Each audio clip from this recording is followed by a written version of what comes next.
guess probably on behalf of everyone here, and certainly on behalf of about 15 or 20 people from the DVD screening in Vancouver, thank you so much for all your music and for everything you've been doing for us. Thank you. You were actually in the DVD. Yeah, in Vancouver. Yeah. I recognize your beard. I was hoping you guys could comment on the Occupy movement, if you guys have a stance on that, and sort of, the direction that our country's headed in politically. I'd love to hear your thoughts. Emmy, did you just take a really deep breath?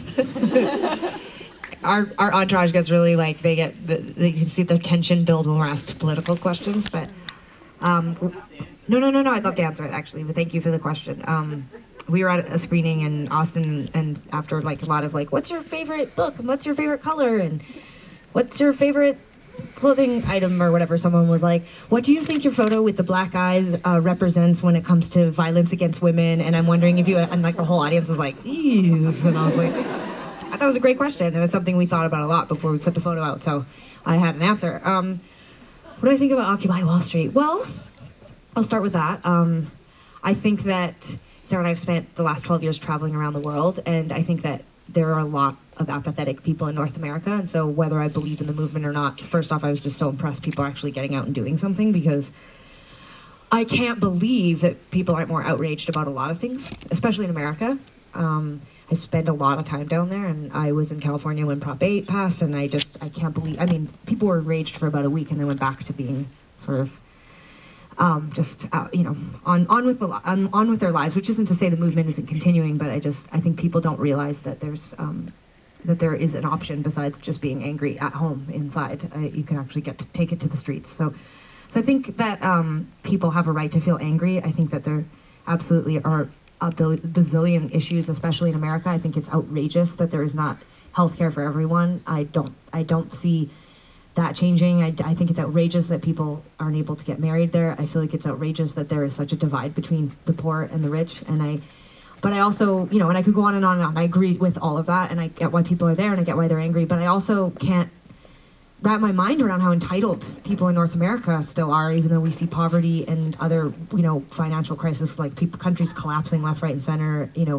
There are, at any given moment, around the world, millions of people living under conditions that none of us will ever even, come close to. And so it's hard for me, coming back from India, where, we were told outright that there are no gay women here.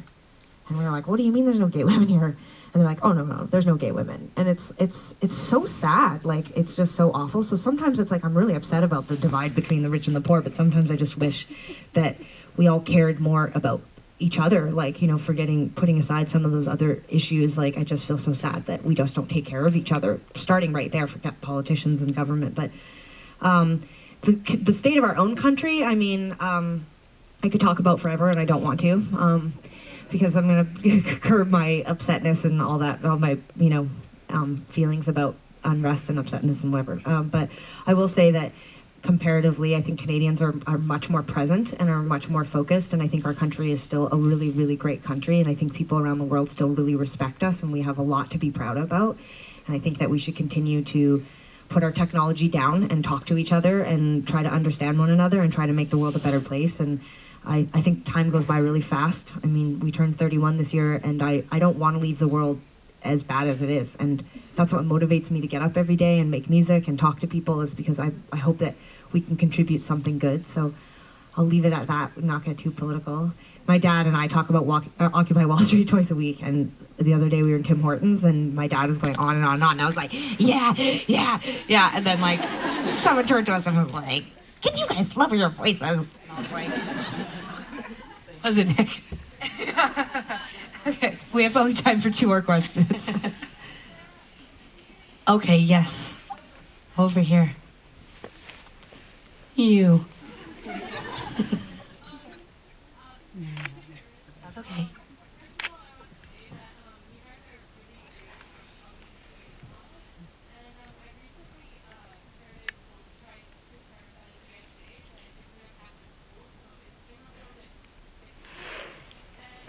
Bold. This person's talking about starting a GSA in a Catholic school.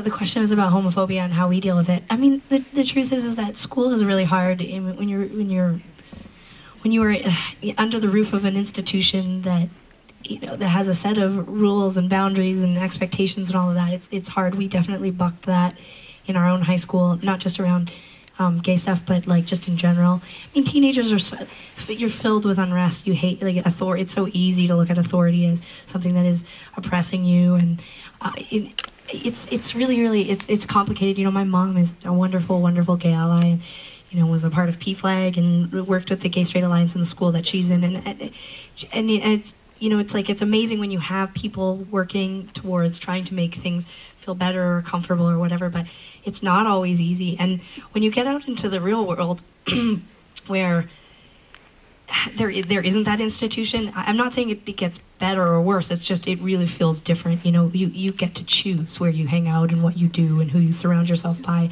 and thankfully, and we've experienced a tremendous amount of anonymous homophobia. So I don't get a lot of people on the street saying things. I don't feel like we get it face to face, which I feel good about because I'm super aggressive. So the times when it does happen, it can get a little hairy. But I think it's been really tough. When I think about some of the things that people have said about me and Tegan, and sometimes it's veiled in sort of backhanded positive comments. We've had press in major publications that has felt incredibly sexist and homophobic. And when you tell people, when you say to your publicist or you say to the editors of that magazine, hey, this is what's going on and this is what's happened, a lot of times those people feel terrible because there isn't that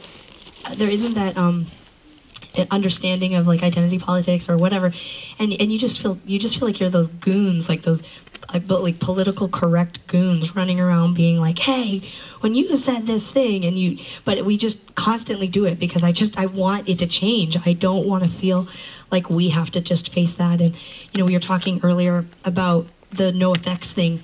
That was an artist just saying something, but we've been in radio stations where people have asked us if we're incestuous, and it's unbelievable that we can be treated that way and that we can be disrespected that way and that there's not accountability and there's no repercussions and you feel just so enraged and then there's nowhere to put it, and I think I don't exactly know what to say. Like I think sometimes you just have to find the right people who will listen to you and tell you that those people are fucked up and that things will change and get better.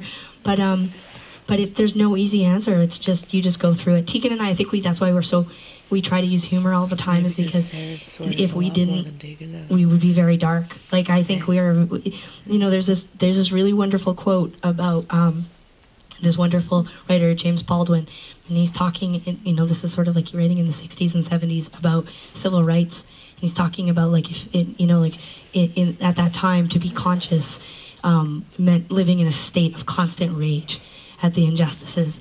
And I'm not saying that it's that severe for me, but I feel like because I'm intelligent and I'm conscious of what's going on, it's very easy for me to slip into that place where I'm very angry at things and I'm very frustrated. That's pretty much where I stay. I was like, this answer would take me 2 seconds. I chased a New York City police officer into the street, into traffic a couple months ago because he called somebody a homo or faggot. I can't remember which one it was, and was making like the sort of like weak wrist thing, and I was just like, are you fucking kidding me? This is fucking New York City. Are you fucking kidding me? You're a fucking police officer. He went, well, we do that too. He scurried like a mouse out into the middle of the street. I was like, I took my cell phone out, I was taking pictures of him. I was like, I'm getting your badge number, I'm fucking reporting you. And my parents were standing on the side of the street and they're like, so rage helps. Okay, one more question. Oh god, this is the worst part of the night. Okay, with the green shirt, who everyone's pointing at, obviously you have a great question, so.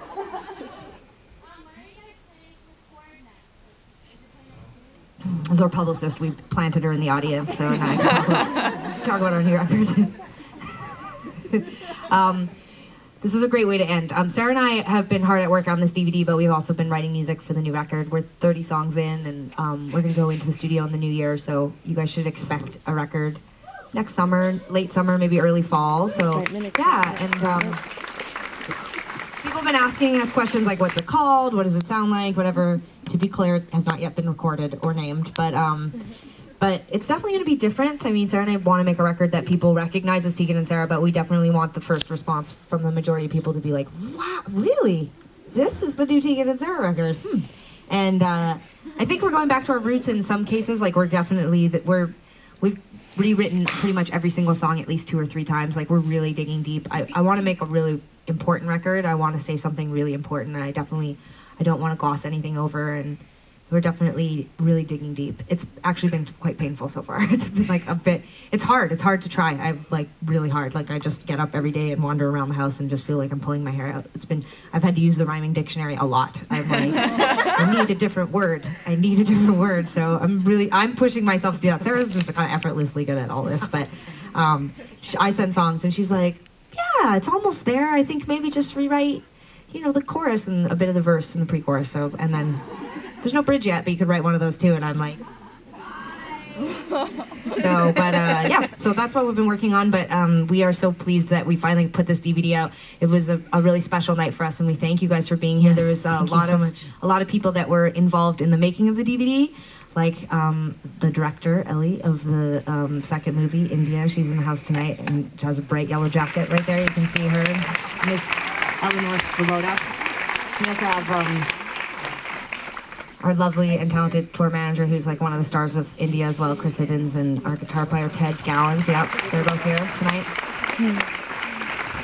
Yeah.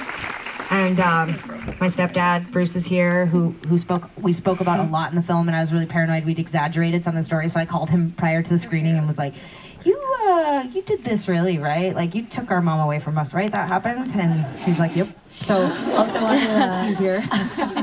Also want to thank Vivek Shreya, who has the best laugh in the world and who's also in India. I'll give him a round of applause. Yeah, he's here as well. I wish I could make him laugh on cue.